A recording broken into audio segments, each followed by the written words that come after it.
Hey guys! Welcome back to another epi of Two Cents. How's everyone doing, chat? How are you guys? Hope y'all are slaying and thriving. How are you doing, babes? I'm doing good. I feel kind of like hungry. Yeah. And yeah. What about you?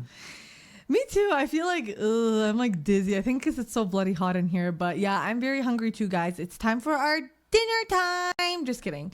In an hour. But yeah, once we're done with this. But we're back, guys. Not much updates for the stew. I think still looks the same. Oh, but we did order the legs for this couch thing, so we can finally sit on it. Wait, did we talk about these in this? No, I think we just talked about it previously. Are you sure? Well, if we not, but we got these new mic cover things, whatever they're called. They're big boy ones now. Yeah, we always had it, but we just never put it on. But yeah, not much else. We've officially started school now, which is absolutely disgusting. Well, he's gone to 2 classes. Mine is on Tuesday, and we're filming today on Saturday. But guys, it's going to be it's going to be busy year, but it's okay. We'll get through it. We're helping each other a lot, and we're going to manage everything. We got lots of stuff going because like with content and school and all that, but it's okay, but by guys. the time you're listening to this, it's already a new semester. Oh yeah, I forgot. Yeah, because it's already the new year. Yeah. Well, yeah. Hopefully. Oh yeah, it'd be already. Okay. Hopefully, guys, we had a good fall semester. Mm-hmm. Hopefully. Okay, let us know. But yeah, not much updates, but we do have a watching update. We watched yesterday The Front Room. Yeah. And honestly, it was like okay, like it wasn't horrible, but it wasn't like super good. Yeah. Like it was just such a weird movie. I think it's like one of the weirdest movies we've watched in a while. And guys, it's listed as horror, thriller, and comedy, but it was not scary at all. Yeah, honestly, I don't think it deserves to be in the movies. I think it's more like of a Netflix special. Yeah, low key it is. Yeah, because it's not that like big of a movie. Yeah, it didn't give me like any like suspense or like fear. I know. And there's like barely any advertisements again because all these like underrated movies, but we still want to watch them because we're just intrigued. But yeah, it was more like thriller and comedy. It was not horror at all. Mm-hmm. And so much of these movies, they're always like saying they're like horror, but like they're not scary at all. They're all just like thriller, creepy vibes. Mm-hmm. But we're still watching them, guys, and it's still a slay. But yeah, it was like okay, it was just so weird. Yeah. Like the grandma in it was pretty funny at times because the things they would do, I was like, what is even going on? Like, what is this movie? What I'm really excited to watch is the 28 years later. Oh, and possibly in 4DX if it does come out in 4DX. Oh, guys, he's obsessed with that, like, what is it, trilogy or like franchise or whatever. But I still don't want to watch it because it's too creepy because he said it gave him nightmares. Yeah. But you did watch it when you were like literally young, so... Yeah. But still, but yeah, so that movie's like okay. Yeah, it was just so weird and it was pretty funny. But yeah, the next one we're watching is Speak No Evil. Mm-hmm. That one seems pretty creepy too, but hopefully it's not too scary. And then the next one is Never Let Go, which I haven't seen like any ads on that one, so who even knows with that. But yeah, we're still on the New Girl and Seinfeld grind. Almost done Seinfeld. Mm-hmm. Yeah, I think that's the only thing for watching. Mm-hmm. Oh yeah, because we already talked about Beetlejuice, right? Yeah. Do you have any other updates you want to share, babes? Hopefully we have a new camera by the time you're watching this or listening. Yep. And also, fun fact, this is our second time recording this episode. Yeah. There was another episode that we also re-recorded, but because the first version of this, we were just talking too much and it was too long. Yeah. So we don't want to bore y'all. But yeah, any other updates for Susie? Nope. Yeah, I think that's all. So I guess we can just get into this episode for today. Sure. So what is the episode of today? So guys, today we took a test. I know it's disgusting, but it was a fun test. We took the 16 personality test, also known as the MBTI, just basically to know more about like your personality and who you are. We will link it in whatever description below. But yeah, you can take it. It's free. It's like easy. It's fun. It's not too long, but we took it. And today we're going to go through the results with you. And I do want to give credits. We got this idea from AF5 podcast. It's Drew's parents podcast, which I follow the whole whole family. I'm obsessed. So they did it. So I'm like, ooh, we should do it too. But yeah, so we got 2 different personalities, which is good because then we can go through different ones, because it'd be kind of funny if we got the same one, but I don't think we would ever, because we're too different. But yeah, so we basically just kind of summarize it because it's way too much information, but we're just going to go through each of the categories, and we're also going to let you know who has the same personality as us, because they tell you at the bottom, which is exciting. All right, so first here we will just start off by saying what we got. So I am a defender. Mine is ISFJ, which is introverted, observant, feeling, and judging, which I honestly got this last time too when I did it a while ago, which also honestly makes sense because I feel like I am always kind of like protecting and defending like people I love. And Babes over here, what did you get, Babes? I got logician, INTP, which is introverted, intuitive, thinking, and prospecting. Okay, so we got a few different ones. The only same one we got is introverted. But yeah, so we're clearly very different. So for me, the people that you may know, and actually there was more here. So apparently Beyonce is one too, which I'm like, okay, slay. Queen Elizabeth II, Aretha Franklin, Vin Diesel, Halle Berry, Kate Middleton, Anne Hathaway, Lance Reddick, I don't know who that is, Selena Gomez, which, guys, when I saw this, I screamed. This one I'm the most happiest about because you guys know I'm a big fan, so I'm like, oh, we're basically the same person. Also Caitlin Stark from Game of Thrones, Samwise Gamgee from The Lord of Rings, Dr. Watson from Sherlock Holmes, Captain America, and Tris Marigold from The Witcher, Will Turner from Pirates of the Caribbean, Pam Beesly from The Office, Vito Corleone, The Godfather, and Brie Van D. Camp from Desperate Housewives. Nice. So yeah, I got like some big like leading ladies like Selena, Pam, Anne Hathaway, Halle Berry, Queen Elizabeth, Beyonce, like slay. Now for me, I got Bill Gates. Okay, smart. Kristen Stewart, Albert Einstein. That's crazy. Avicii, Stanley Crouch. I don't know who that is. Isaac Newton. Yep. Reen Descartes. Oh no. Elliot Page. Okay. Blaise Pascal. Lord Various from Game of Thrones. Neo from The Matrix. Pretty cool. Marshall Flinkerman from Alias. Bruce Banner from The Avengers. We both got Avengers. Aemon Targaryen from Game of Thrones. These names. Leslie Winkle from The Big Bang Theory. And Chloe O'Brien from 24. And Alexander Mahone from Prison Break. Okay. And lastly, Abed Nadir from Community. And Jack Ryan. From Jack Ryan series. Yeah, so I think you got a lot of like characters. I feel like more than real people.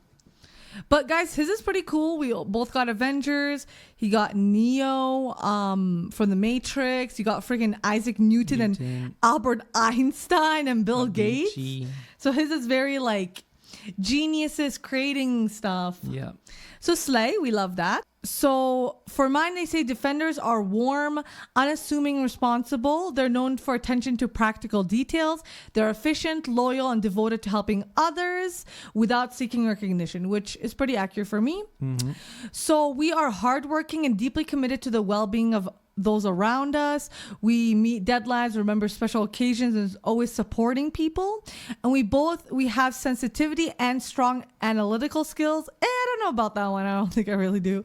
And we have a lot of social awareness and detail-oriented approach, which that's very true for me because I'm all about the details. For me, the biggest one is loyalty. So it says here that we go to great lengths to maintain meaningful relationships, offering help whenever is needed. And it extends beyond like just our family and friends. But our dedication can lead to burnout if others take advantage of our willingness to help. And we do struggle with change and sudden unexpected shifts, which is so true because I feel like I'm always helping people and like sometimes it's like at my own sake, and I also hate change. Yeah. It also says we're perfectionists who take responsibility seriously, always wanting to exceed expectations. That's true. But we are humble and not attention seeking. Very true for me. But we still desire recognition and we become resentful if taken for granted. That's true. But we also just have to learn to like stand up for ourselves, which is also very true for me. And lastly here, so it says, despite being introverted, we are deeply social and excel at making others feel valued. And our joy comes from helping others build stable, happy lives, which is true. And we take the time to care for ourselves, but we often find more energy and motivation to continue our generous efforts. So I think my introduction is pretty accurate. Yeah, my introduction for INTP, which is logician, is that our personality type is characterized by the traits of introversion, intuition, thinking, and prospecting. They are flexible, unconventional thinkers, driven by curiosity and creativity. Pretty true. Do you want me to do this one? Sure. So, you guys pride yourselves in intellect and unique perspective. You prefer solitude and become deeply immersed in thought. You're also known for creativity and innovation, and you stand out for your unconventional thinking, which I think is pretty true because I feel like you always think differently for things than other people. Talk about thinking. I got the life of mind, which means INTPs constantly think, often losing themselves in their thoughts. While they may appear detached, they are curious and imaginative. As introverts, they value independence and thrive in quieter, distraction-free environments. That's true for you. You guys excel at analyzing patterns and spotting irregular things like Sherlock Holmes. But your rapid flow of ideas can make them inconsistent in your plans or opinions, but you do enjoy different like viewpoints, which I feel like is pretty true for you too. And the last one is the mysteries of the universe, which means that we seek to understand everything, but we are often baffled by human emotions. And our tendencies is overanalyzed and can lead to indecision and feel the feeling of stuck. But our creativeness helps us overcome like these moments and achieve personal growth. Yeah, that is true. I think for you. Alrighty, so the next one here is strengths and weaknesses. So this will be pretty interesting. So we'll just kind of go through like quick for these. So the strengths for mine are supportive. Obviously, we just love helping others, all about like teamwork, win and win solutions, which I think I'm very supportive. The next one is reliable. Obviously, like we're reliable, steady workers, all about high quality, which I think I am too. Observant. This one's so big for me. We have sharp eye for detail when it comes to others, and we're just always gaining insights into people's lives. Next is enthusiastic. When we believe in a cause or goal, we put our full efforts into it, which I think is true for me because I'm very passionate about like things that I'm passionate about. Next is hardworking. Obviously, we take pride in our work, going above and beyond the responsibilities. And the last one is good practical skills, which we combine altruism with practicality, taking tangible actions to care for others and get things done. So I think my strengths are really true for me. I think I do have all of those without being like too cocky or whatever. And then your weaknesses. So my weaknesses is overly humble. Okay, I mean, don't mind, I'm just kidding. So we often downplay our efforts and avoid taking credit, focusing on minor flaws instead of overall, which I think I do that a lot because I'm like, I don't really like the spotlight on me. Taking things personally, oof, guys, this one's really big. We're so sensitive to other people's opinions and feel hurt by criticism, even when it's not like a bad intention. Next is repressing their feelings. I do that so much. We tend to bottle up negative emotions, which can lead to misunderstandings, and we have outbursts of frustrations, which I did when I kept in my emotions for like 10 plus years. Guys, don't do that.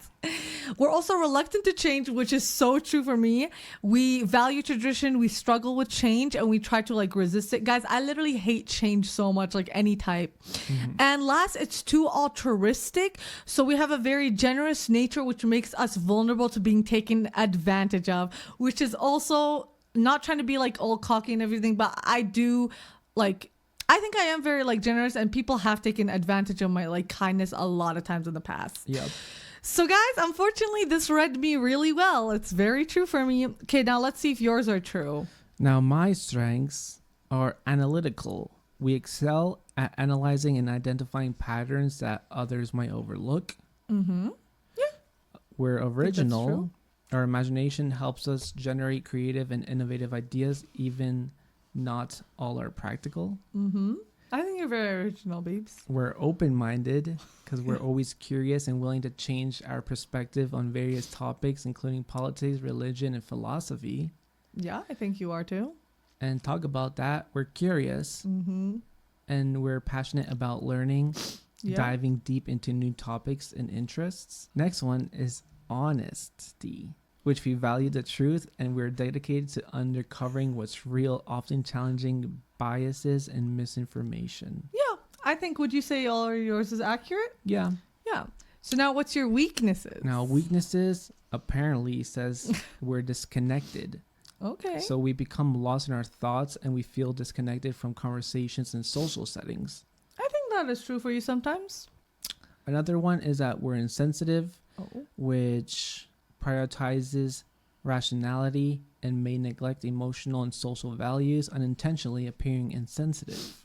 I think this one, like, I think it's just because you do focus on like some other things and you forget, like, because you know how you're always like telling me to do stuff to like stand up for myself, but I'm always like, no, but I feel bad, or it's like that's rude to do, but you're like, no, but like who cares? I think maybe that's kind of what they mean. Probably, like it's not like you're insensitive, but you're just like focused on like rational, logical stuff. But I'm just like, no, but like what about the social cues and like I don't want to be rude and stuff like that, right? So I think that's pretty true, yeah, but not in like a bad way, yeah. The next one is dissatisfied, where constant pursuit of improvement can become overwhelming, leading us to reinvent things unnecessarily. Okay, I think that's actually so true, because you're always like, even when you do something good, you're always like, like I don't really like it, or it's like it could be better, right? Like for anything you do, literally your music, you're like, oh, I don't like it, or like it's not finished, but I'm like, it literally sounds good. So that's actually so true. Another one is that we're overthinkers, so we often overanalyze situations, resulting in indecision and intention due to consideration to many outcomes. Yeah, I think you did say you're overthinking sometimes. Yeah. Guys, I think I should get that one. And the last one is impatient. We lose patience when others don't follow our ideas or show enough interest, sometimes abandoning explanations. This is so true for you guys, because he's always like, never mind, or you're iconic. Forget about it. Yeah, when someone's like, when he's talking, or like someone doesn't like listen, or they're not showing interest. So I think yours are pretty accurate, right? Yeah, I think so, yeah. Yeah. All right, so far we're a good start. So next here is romantic relationships. Okay, this will be spicy. So for mine, it's saying we're deeply passionate and loyal in relationships, obviously, but this side of us may not be immediately apparent. We have strong emotions, might surprise even ourselves, and we express them through daily gestures rather than grand declarations, which I think I do that. But we are dedicated to making our partner's life better through small, thoughtful actions and reflecting their deep affection, which I think I do that a lot. I'm all about like the small, like consistent things. Yeah, I think so too. Yeah. So we prioritize consistency and care, which is so true, and showing love through everyday actions rather than like big displays of affection. So while we are proactive in most areas of our lives, we hesitate when it comes to initiating romance because of fear of rejection.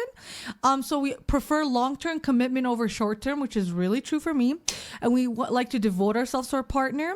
We put great effort into maintaining relationships and value the work required to building a lasting connection, which is obviously like clearly true for me. And the last one here is, so despite our pragmatic approach, we feel emotions intensely and can struggle to recover from like something bad, which is true for me. Our loyalty may lead us to stay in unfulfilling relationships out of fear of change or hope to fix problems. This part is true for like friendships for me personally. But we are not, however, they are not pushovers, and their frustration can manifest as resentments if their needs are not met. That is true, but I did used to be a pushover, but I think I'm getting better now. And for us to thrive in a relationship, we need balance, caring for their partner with honoring their own dreams and needs, which is really true for me because I'm all about balance and like reciprocation. Yeah, I agree. Now, what about yours, babes? Romantic relationships for you? So for our type of personalities, we can surprise our partners with playful and creative side, despite appearing reserved. And we value relationships where our partner is an intellectual equal who shares their desire for learning and growth. Yeah, I think that's very true for you because people would see you as reserved, but like you definitely do have playful side. Now, finding a connection, we may struggle with dating as they are slow to meet new people and hesitant to risk rejection. True. We view romance analytically, seeing our partner as a fascinating subject to understand and connect with deeply.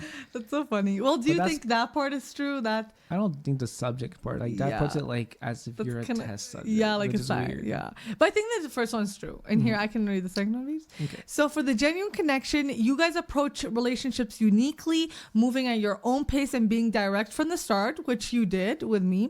You value honesty and expect your partner to be equally open, avoiding games or misunderstanding, which is so true because like even from the beginning, like when we were still even getting together, like he told me like he doesn't like to do like games or anything like that. Not like that I did, but it's just like, you know, like he made it clear.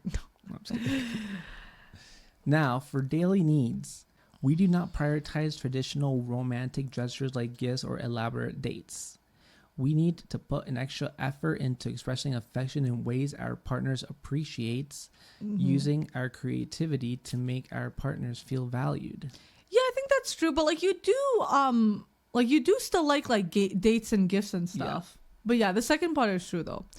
And for navigating conflict, you guys struggle with emotional conflict, often focusing on logic and avoiding deeper feelings. But over time, you can learn to recognize emotional needs and find ways to meet your partner on an emotional level even during disagreements. So I think it's true for you because I feel like you gotten like better with like emotions and stuff. Because I feel like you used to like still be like more like reserved and like you didn't like want to open up that much. But yeah, I think you definitely got more open. Now the last one is the irritation of joy. Irrationality. Oh. The next one is the irrationality of joy. Okay. Which means romantic relationships help us break out of our intellectual world, allowing us to experience joy and passion in the present moment. This can transform our perspective, making us more enthusiastic and engaged partners without losing our individuality. Individuality. No, I was gonna say this is really true because I feel like before we got together, like you were very focused on just like intellectual stuff, like all about like your music and like tech, and I feel like you're always just like doing like projects and stuff. But then now obviously when we got together, like we brought that like joy and passion, so it's like a good balance now. So I think that's pretty accurate. Now the next one is friendships. Okay guys, this one will be T2. All right, so for me, friendships, we are warm, supportive, and generous, which obviously attracts others, but we are selective about forming deep connections, which is super true for me. Yep. So our friendships often develop slowly over time through consistent interactions, and we tend to be private and cautious about opening up to new people. Very true, guys. It takes me so long to open up to people and get to really know them, and I'm really private. Like I don't like to just like tell people everything. Like I'm so like reserved about like things like that. So it also says for friends here, we desire to be liked and accepted. That's so true. Which leads us to be thoughtful and reliable friends. Slay. We are excellent at connecting on a personal level, which helps obviously build strong, lasting friendships. I think that is accurate.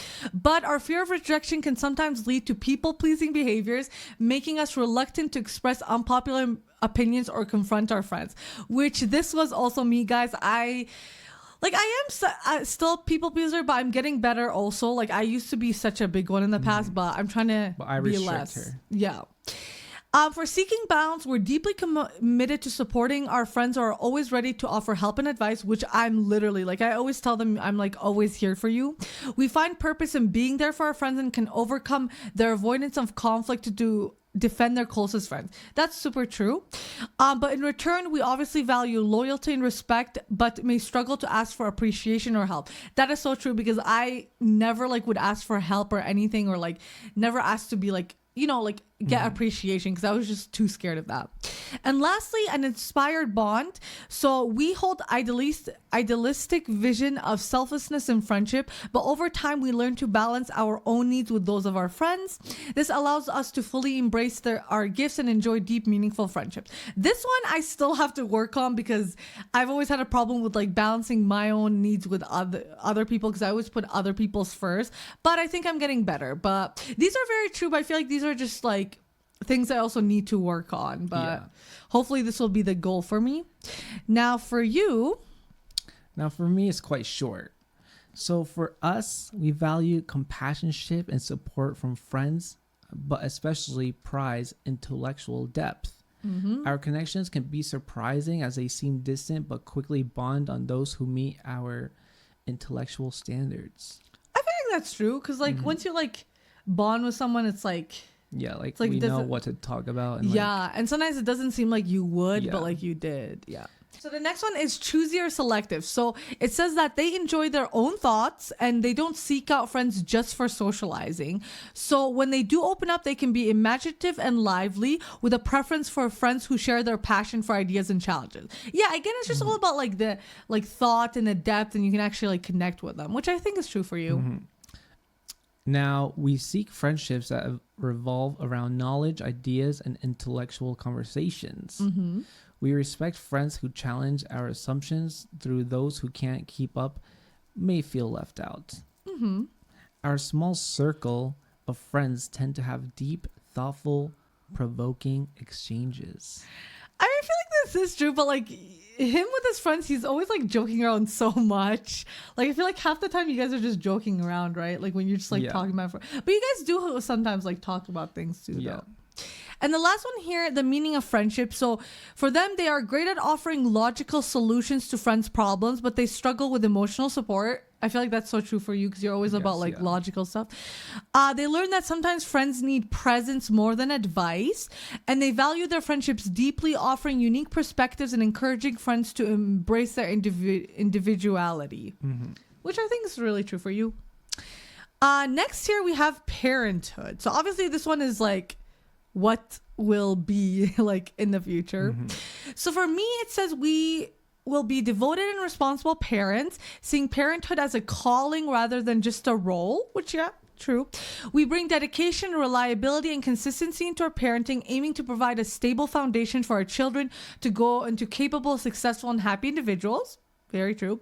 And our parenting style is driven not only by duty, but by deep love, allowing us to use their gifts of altruism, generosity, and patience, which I think is true for me, and hopefully it is. So for the road to independence, we value traditional and clear parental roles, viewing ourselves as loving authority figures who guide our children with wisdom and values. We emphasize responsibility in doing the right thing. However, we may struggle when our children push back in their quest for independence, where decision making becomes more critical. I feel like I might struggle with that too. Parents may feel unsettled for controlling if they worry their children aren't setting themselves up for a secure and happy future. I feel like that one is true, because I probably would like stress and worry about them so much that like, because I want them to be good. And the last one here, an abundance of love. So despite our desire to guide our children toward a stable future, we never lose sight of our love for them. Very accurate. Even when our children make different choices, we continue to provide support and acceptance, which I would. And our thoughtful, responsible nature allows us to offer children stability, security, and most importantly, unconditional love and support, making them often seen as ideal parents. Okay, period. But that's especially true about the unconditional love and support, because like, yeah, we always talked about like no matter like what they like want to do or like who they want to be, like we would always like accept them and love them. So that's slay. I like mine. Slay. I think it's pretty accurate.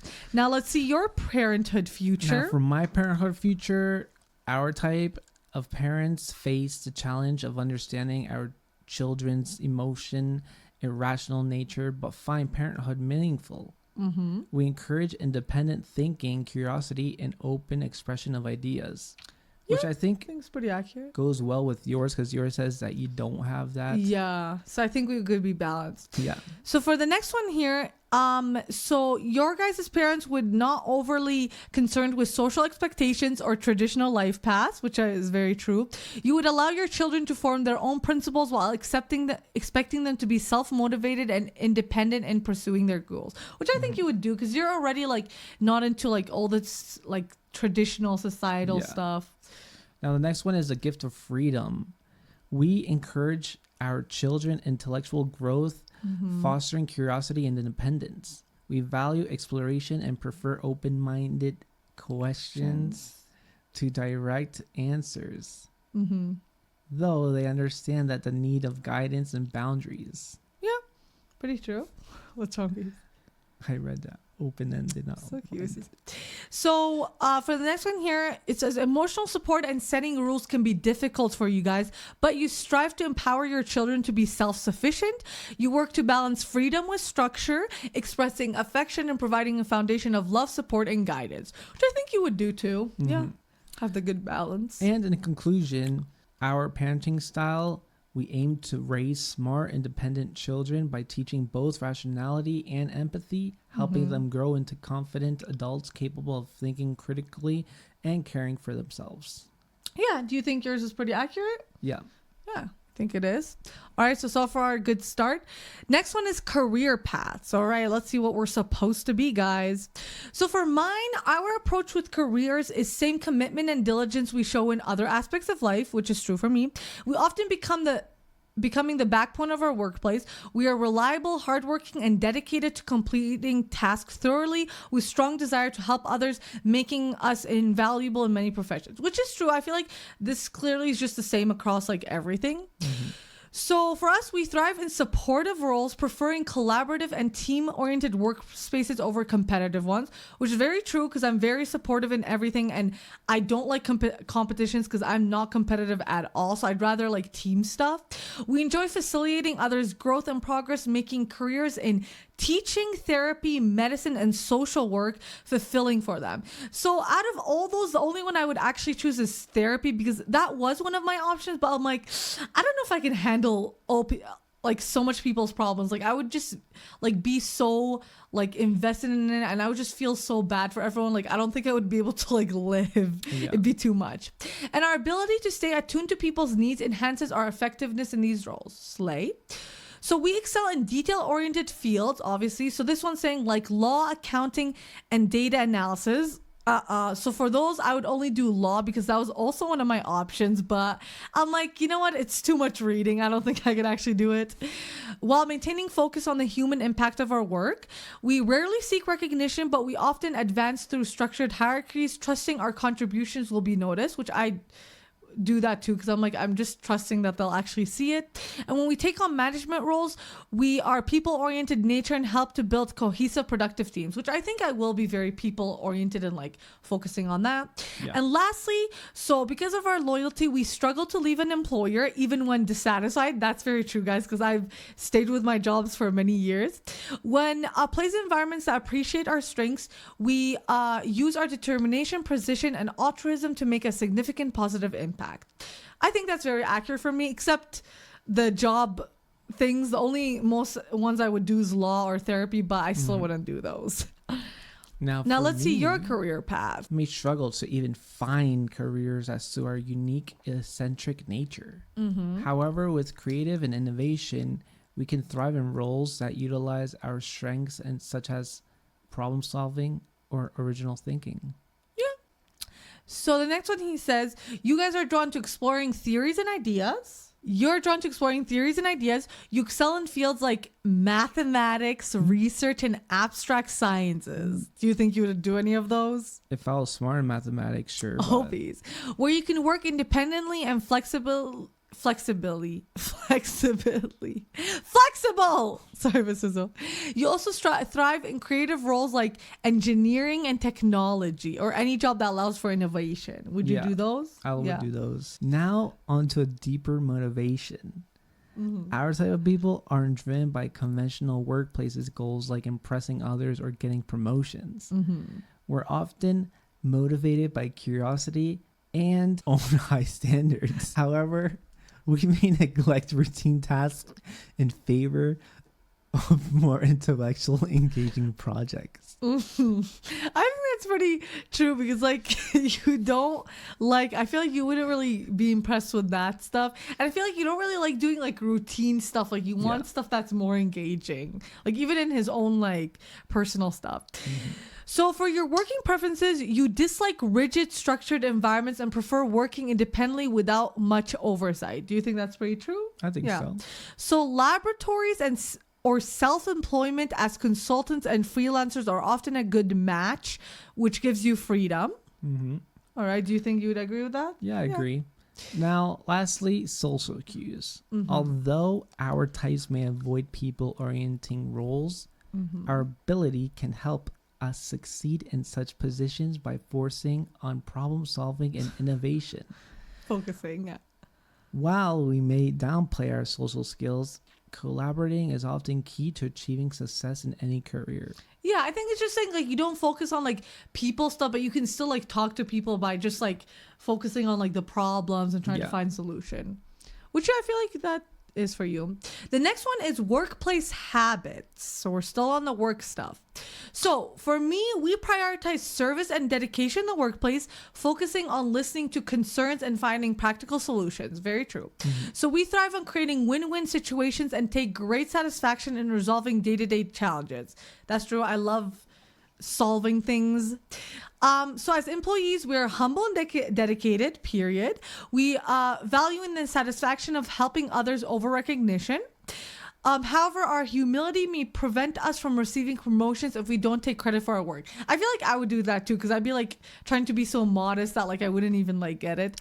Our loyalty and reliability make us invaluable to our bosses, but we struggle to voice disagreements or corrections. That's also so true, because that goes with the people pleasing. I feel like I also would be hard. It would be hard for me to say something disagree or anything. So for our and that one was for subordinates. For colleagues, we prefer collaborative, close-knit work environments where we can express our altruism and dedication. We naturally build relationships with colleagues, keeping the workplace harmonious. I don't know if naturally, I find it kind of hard for me. However, our aversion to conflict and inability to say no may lead to being overburdened or taken advantage by others. That is so true, guys. Because I've always had such a hard time with saying no, and people take that for granted, or take advantage of it, but I'm getting better. And lastly, for managers, we are often reluctant leaders, preferring to take orders, but their interpersonal skills and work ethic may make them effective managers, period. We are warm, approachable, and prefer working alongside our team to maintain harmony, which I feel like I would do as a boss. We type of managers care about efficiency, but may struggle with change, especially when it involves firing an underperforming employee, as they prefer giving second chances. I feel like I would do this so much. I feel like it would be so hard for me to fire people, and I just want to give them second chances. So this is very true for me. Now let's see for you. Workplace habits. Me, workplace habits. Basically, we thrive when we have intellectual stimulation, freedom to pursue our ideas, and challenging problems to solve. We prefer minimum social interaction and administrative tasks, but through collaboration with others often helps us succeed. Yeah. Now for your subordinates, you guys are innovative in resources when given autonomy. However, you may lose motivation with repetitive or unchallenging tasks, which I feel like you do, because you don't really like those small repetitive tasks you always have to do, because you'd rather have stuff that's challenging. Yeah. While you prefer to skip grunt work, completing such tasks helps you gain the freedom you desire and develop skills that turn ideas into reality. That's true. Now for colleagues, we see colleagues as potential distractions, though they do benefit from challenging interactions. Workplace politics are not our strength, and we rely on their work to speak for itself. Positive relationships help them conclude more effective and stay involved in interesting projects. I feel like that's true. Sorry guys, it's just funny the way he talks. But yeah, do you think you would see them as distractions, but you can still have challenging interactions with them? Yeah. So for the last one for managers, for you guys enjoy management roles where you can delegate routine tasks and focus on your ideas. So you just get other people to do those like boring tasks. You are tolerant and flexible, but have high standards. I feel like you would be. As managers, you can be critical, but with experience, you learn to balance criticism with praise to boost morale and results, which I feel like you low-key would be pretty like critical, but you'd have to like learn how to balance it. Yeah. So do you think that's pretty accurate? I'm pretty accurate. All right, guys. So now conclusion here.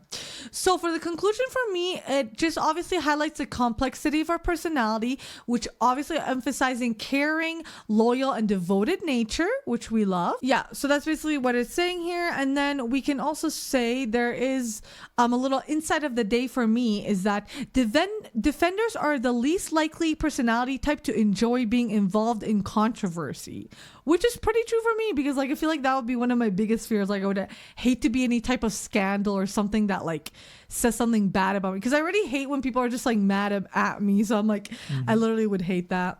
So now let's see yours. These conclusions are pretty short because the rest of them is just saying like they're just trying to like promote stuff. For me, in conclusion, it just says that you may feel a deep sense of being understood as the traits highlighted resonate with your own experiences. So obviously it's saying you face feeling misunderstood, frustrated by the world's superficiality, and worrying that your ideas may never be realized, which I think, but it emphasizes that your personality type is driven by rationality, innovation, and a desire to solve big problems. So that's pretty true.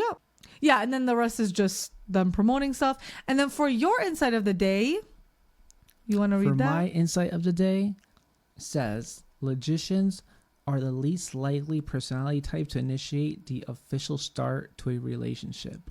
Which, I mean, I don't know if that's really accurate because he was the one who like kind of first initiated, I guess. All right, guys, so there you go. So we went through the whole website thing, and again, we'll link it so you guys should go take it and comment down below what your personality type is. Maybe you guys will be like us, so that'll be really exciting.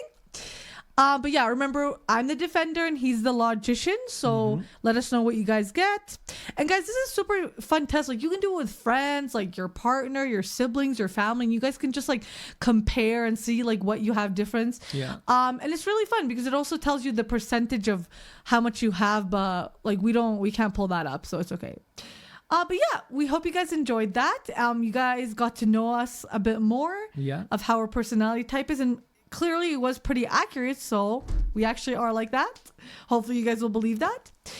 But yeah, we hope you enjoyed listening, and remember to comment, like, subscribe, 5-star review, follow on everything, repost, Instagram accounts, TikTok, YouTube, repost, share on stories, stream on Spotify and Apple and YouTube. Make sure you leave comments. Yes, guys, please. And answer the polls, guys. They're super fun. Leave comments everywhere. Repost everywhere. Post on your stories.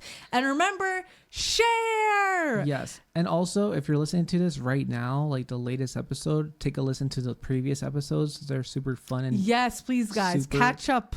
All right? Informative. Yeah, they're not too long. You can catch them all up, and then you can just follow along every Friday. Yep. And guys, just share this with everybody who would like doing these types of tests, anyone you want to do it with, or if you guys know anyone with these types of personalities, just say, hey, like you should do this test to see if you're like still the same personality. Yeah. And you guys can just keep doing it and see if you like change or not. But yeah, guys, just share it with everyone you want to do the test with. Even if you don't want to, just give it to them and just say, hey, this is a fun thing to do.